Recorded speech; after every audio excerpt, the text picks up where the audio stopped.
بسم اللہ الرحمن الرحیم۔ اردو گوسپ کی معزز دوستو السلام علیکم۔ حضرت ادریس علیہ السلام آہستہ چلتے تھے اور آہستہ بولتے تھے۔ ان کی قیام گاہ مسجد سہلہ تھی جو مسجد کوفہ کے قریب ہے۔ وہ فرماتے ہیں کہ جو شخص مسجد سہلہ میں نماز ادا کرے اور دعا کرے خدا اس کی دعا قبول فرماتا ہے اور قیامت میں اس کا درجہ بہت بلند ہوگا۔ حضرت ادریس علیہ السلام کو خدا نے 10 چیزوں میں منفرد فرمایا تھا۔ آپ نبی مرسل تھے، 30 صحیفے آپ پر نازل ہوئے، علم نجوم کی تعلیم بھی آپ ہی نے شروع کی۔ آپ وہ پہلے شخص تھے جنہوں نے قلم سے لکھنے کی ابتدا کی۔ آپ نے کپڑا سینا سکھایا، اس سے پہلے لوگ چمڑے کا لباس پہنتے تھے۔ جنگ کے اسلحے کو انہوں نے ایجاد کیا، جہاد کی بنیاد انہوں نے قائم کی، کفار اور ان کی اولاد کو گرفتار کرنے کی بنیاد بھی حضرت ادریس علیہ السلام نے قائم کی۔ لباس سینا ان کی ایجاد ہے۔ خداوند عالم نے انہیں سب سے پہلے زندہ آسمان پر اٹھا لیا۔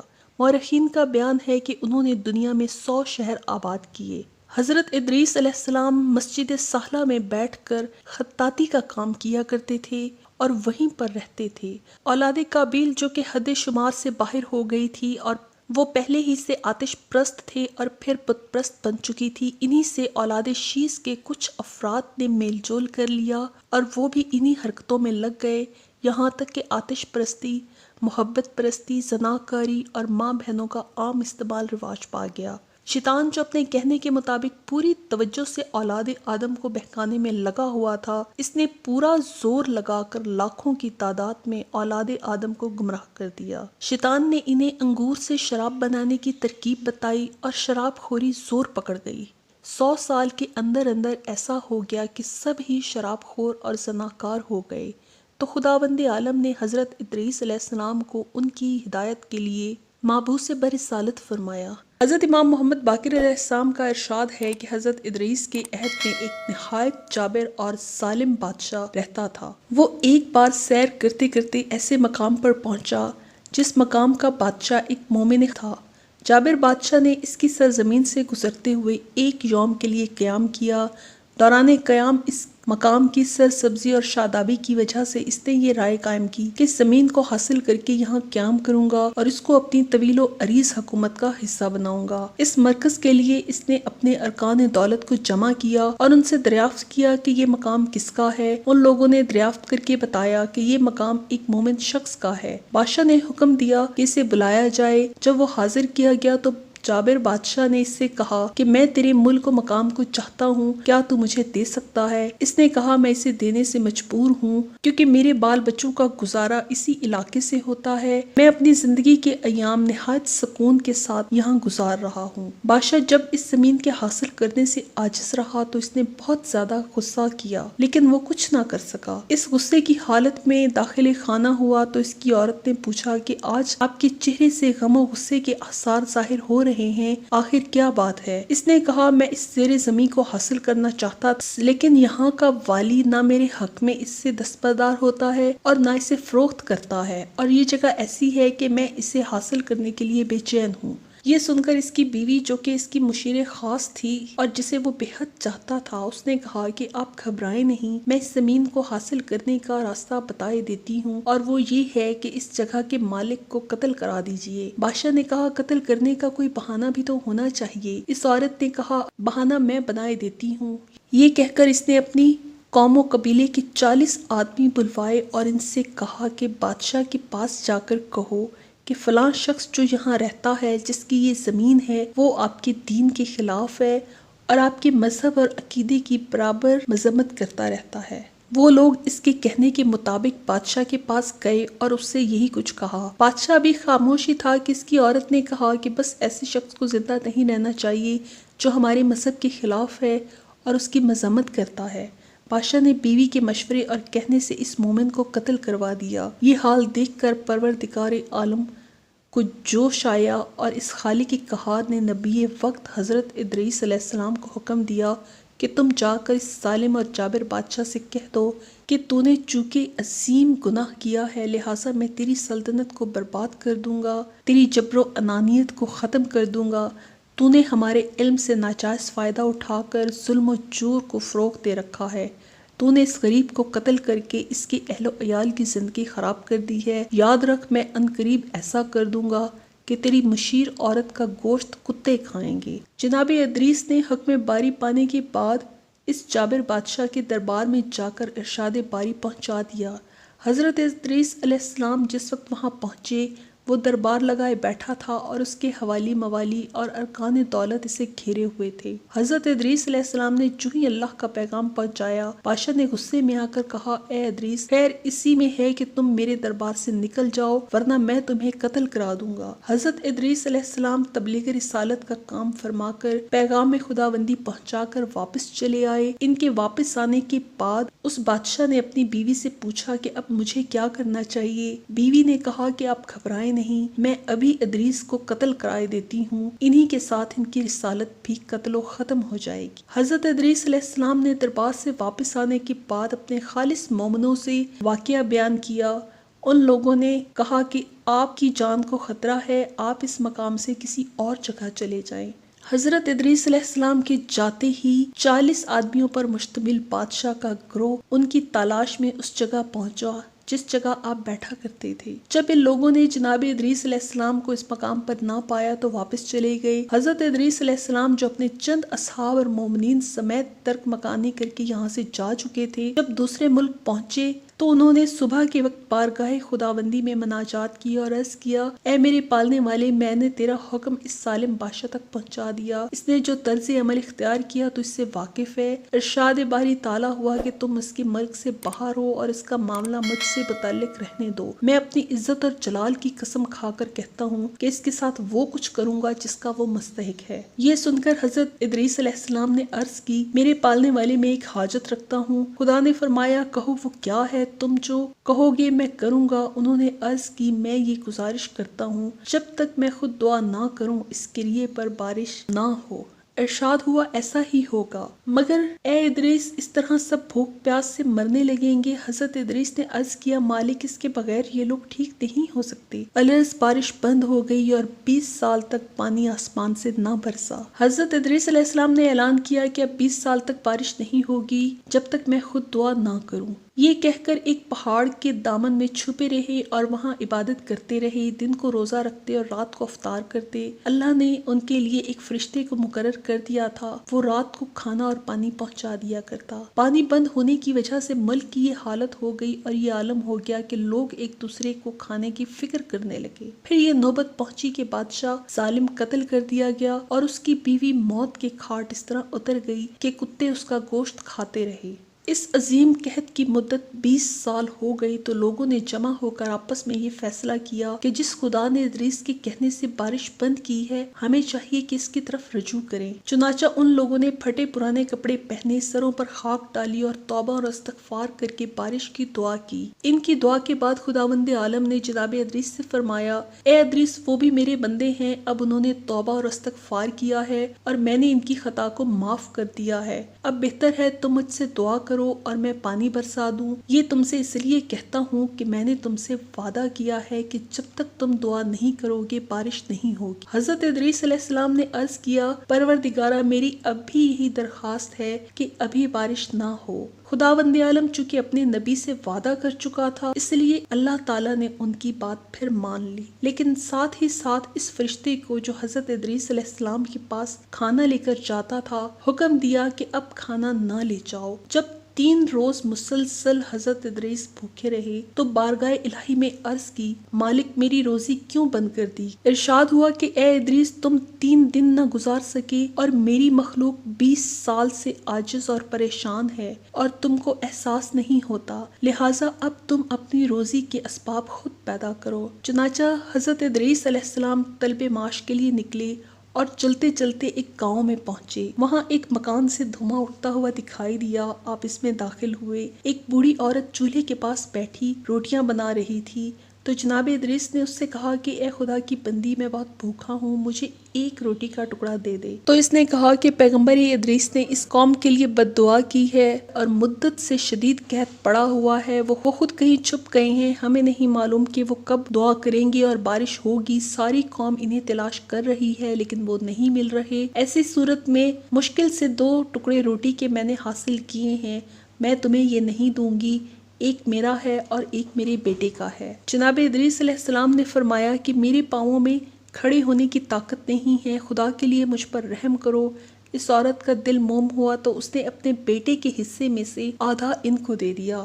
جناب ادریس نے اسے کھایا۔ اس بوڑھی عورت کے بیٹے نے جب دیکھا کہ اس کے حصے کی روٹی میں سے آدھا سائل کو دے دیا گیا ہے تو وہ اس درجے پریشان ہوا اور گھبرایا کہ اس کی موت واقع ہو گئی۔ یہ دیکھ کر وہ عورت رونے پیٹنے لگی اور کہنے لگی کہ اے سائل، میرا ایک ہی بیٹا تھا اور اب وہ تیری وجہ سے فوت ہو گیا ہے، اب میں کیا کروں گی؟ جناب ادریس علیہ السلام نے فرمایا کہ تم گھبراؤ نہیں، میں تمہارے بیٹے کو زندہ کر دوں گا۔ یہ کہہ کر اٹھے اور انہوں نے اس کے بیٹے کے بازو کو تھام کر ہلایا اور کہا کہ اے روح خدا کے حکم سے واپس آ جا۔ یہ کہتے ہی وہ زندہ ہو گیا۔ اس عورت نے جب یہ ماجرا اپنی آنکھوں سے دیکھا تو کہا، میں گواہی دیتی ہوں کہ تم ہی ادریس پیغمبر ہو۔ اس کے بعد وہ گاؤں سے نکل کر چلائی کہ ادریس علیہ السلام گاؤں واپس آ گئے ہیں، بشارت ہو اب مشکل حل ہو جائے گی۔ اور تمام اہل کریا وہاں جمع ہو گئے اور درخواست کرنے لگے کہ خدا کے لیے دعا کیجیے تاکہ بارش برسے۔ چنانچہ جناب ادریس علیہ السلام نے دعا فرمائی، بجلی چمکی، بادل گرجے اور ایسی بارش ہوئی کہ جل تھل ہو گیا۔ مورخین لکھتے ہیں کہ اس عظیم عذاب کا حوالہ حضرت ادریس علیہ السلام نے اس وقت دے دیا تھا جبکہ حضرت شیث علیہ السلام کی اولاد حضرت آدم کی وصیت کے خلاف کوہ ابو قبیس سے اتر کر اولاد قابیل سے گھل مل گئی تھی اور مختلف قسم کے گناہوں میں مبتلا ہو گئی تھی اور قتل و غارت کی عادت ڈال لی تھی۔ حضرت ادریس علیہ السلام نے 100 شہروں کی بنیاد قائم کی اور انہیں آباد کیا، انہیں سنوارا۔ آپ ان کے تعمیری کاموں میں اہرام مصر کو بڑی اہمیت حاصل ہے۔ مورخین کا بیان ہے کہ حضرت ادریس علیہ السلام کو علم نبوت اور آباء و اجداد کے حوالے سے یہ معلوم ہو چکا تھا کہ عہد نوح میں ایک ایسا عظیم طوفان آئے گا کہ ساری دنیا اس میں غرق ہو جائے گی اور کوئی بھی چیز زمین پر محفوظ نہیں رہے گی۔ اس بنا پر انہوں نے ذخائر علم و حکمت اور خزانہ طب و حیت کو بچانے کے لیے اہرام کی تعمیر کروائی۔ ان کی تعداد حضرت ادریس علیہ السلام کے دور میں 2 تھی۔ طوفان نوح کے بعد فرعون مصر نے بھی ان کی نقلیں بنوائیں جن کی تعداد اب 18 ہے۔ حضرت ادریس علیہ السلام نے ان اہرام کو 6 ماہ میں تعمیر کیا اور تعمیر کے بعد ان پر ایک عبارت لکھ دی گئی، اس شخص سے کہو جو اسے گرانا چاہتا ہے کہ وہ 600 سال میں بھی نہیں گرا سکتا، حالانکہ میں نے انہیں 6 ماہ میں بنایا ہے اور گرانا بنانے سے زیادہ آسان ہوتا ہے۔ اس تعمیر کے بعد جب جناب نوح کا طوفان آیا اور مصر کے فرعونوں نے جب اس کی اہمیت دیکھی تو انہوں نے اس قسم کے اہرام تعمیر کروانا شروع کر دیے۔ حضرت یوسف علیہ السلام کے عہد میں ان سے گوداموں کا کام لیا جاتا تھا اور اس میں غلہ وغیرہ رکھا جاتا تھا۔ مصر کے فرعونوں نے بھی 16 اہرام بنوائے تھے، لیکن بلندی اور مضبوطی میں وہ 2 اہرام جو حضرت ادریس علیہ السلام نے بنائے تھے اس تک نہیں پہنچ سکے۔ حضرت ادریس علیہ السلام کو اللہ نے نبوت اور سلطنت سے نوازا تھا۔ حضرت ادریس علیہ السلام اہرام مصر کی تعمیر کے بعد دنیا کے دورے پر روانہ ہو گئے، ساری زمین کا جائزہ لیا اور انہیں ملکوں میں تقسیم کر کے ان کے 100 مراکز بنائے اور پھر ان شہروں کے نام رکھے اور نظام چلانے کے لیے آپ نے گورنر مقرر کیے۔ ساری زمین کے لیے آپ نے 4 نائب مقرر فرمائے جو لوگوں کو عدل، انصاف اور عبادت کی طرف دعوت دیتے تھے اور انہیں برے کاموں سے روکتے تھے، نماز، روزہ، زکوٰۃ، حج وغیرہ کی ترغیب دیتے۔ حضرت ادریس علیہ السلام ان کو ہدایت دے کر مصر واپس آئے اور اس وقت تک مصر میں رہے جب تک آپ آسمان پر چلے نہیں گئے۔ حضرت ادریس علیہ السلام کی عمر جب 65 سال کی ہوئی تو ان کے یہاں ایک بیٹا پیدا ہوا جس کا نام انہوں نے متوشلح رکھا۔ حضرت ادریس علیہ السلام نہایت خوبصورت آدمی تھے، آپ کا رنگ گندم گو تھا، مضبوط جسم کے مالک تھے، اکثر خاموش رہ کر تفکر کیا کرتے، راستہ چلتے وقت ان کی نگاہ کمال زود کی وجہ سے زمین کی طرف رہا کرتی، چپکے چپکے چلتے اور آہستہ آہستہ بات کرتے وقت کلمے کی انگلی کو حرکت دیتے رہتے۔ انہوں نے اپنی زندگی کا کوئی دن خداوند عالم کی جلالت اور اس کی مخلوقات کے تفکر سے خالی نہیں گزارا۔ مورخین کا بیان ہے کہ جب حضرت ادریس علیہ السلام کی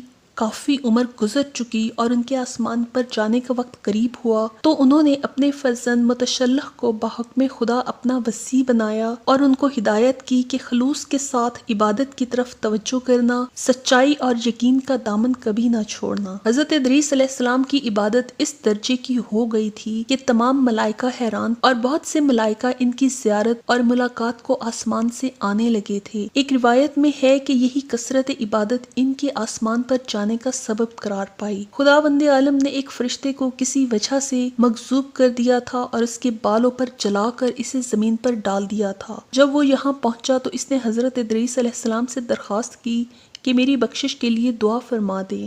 انہوں نے دعا کی اور خدا نے ان کی خطا کو معاف کر دیا۔ وہ فرشتہ جب آسمان پر جانے لگا تو حضرت ادریس علیہ السلام سے کہا کہ آپ نے مجھ پر بڑا احسان فرمایا ہے، اب میری درخواست ہے کہ آپ مجھ سے کچھ فرمائش کریں۔ انہوں نے کہا میں چاہتا ہوں مجھے آسمان پر لے چلو، میں ملک الموت سے ملاقات کرنا چاہتا ہوں اور خدا کی پیدا کی ہوئی آسمانی چیزوں کو دیکھنا چاہتا ہوں۔ فرشتے کو اجازت ملی اور وہ انہیں لے کر روانہ ہو گیا۔ جب چوتھے آسمان سے آگے بڑھا تو ملک الموت سے ملاقات ہوئی۔ حضرت ادریس علیہ السلام نے سوال کیا اور ترش روئی سے سر ہلانے کا سبب پوچھا۔ ملک الموت نے کہا کہ میں تعجب سے سر ہلا رہا ہوں کیونکہ آج اللہ نے مجھے حکم دیا ہے کہ میں آپ کی روح چوتھے اور پانچویں آسمان کے درمیان میں قبض کروں۔ میں حیران تھا کہ آپ زمین پر ہیں اور روح قبض کرنے کا حکم آسمان پر دیا گیا ہے۔ یہ سن کر حضرت ادریس علیہ السلام لرزنے لگے، ان کی روح قبض ہو گئی۔ روایت ہے کہ وہ بحکم خدا دوبارہ زندہ ہوئے اور دوزخ و جنت کی سیر کے لیے جنت میں داخل ہو کر برآمد نہ ہوئے۔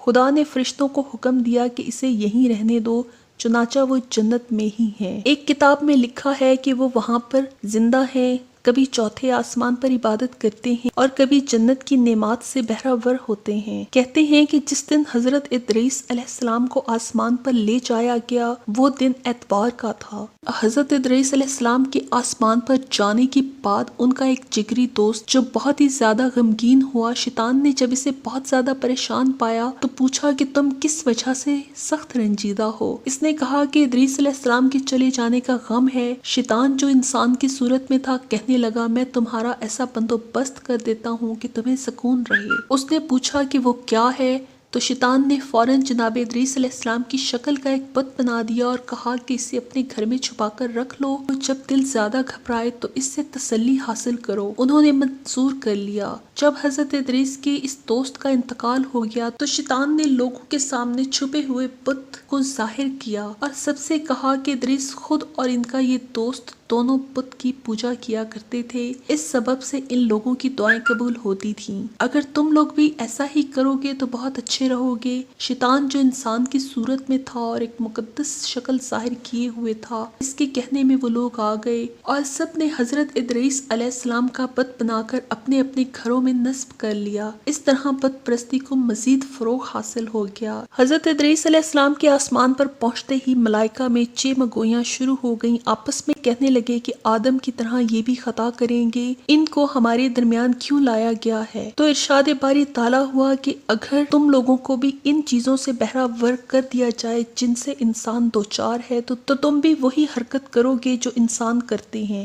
فرشتوں نے کہا کہ مالک یہ کیسے ہو سکتا ہے؟ حکم ہوا کہ تم 3 فرشتے منتخب کرو جو تم میں سے سب سے زیادہ نمایاں ہو۔ ان لوگوں نے حضرت جبرائیل، میکائیل اور اسرافیل کا انتخاب کیا۔ جب ان معزز فرشتوں کو معلوم ہوا کہ خدا امتحان کے لیے زمین پر بصورت انسانی بھیجنا چاہتا ہے اور انسانی صفات کے ساتھ انہیں زمین پر بھیجنا چاہتا ہے تو انہوں نے بارگاہ خداوندی میں معذرت چاہی۔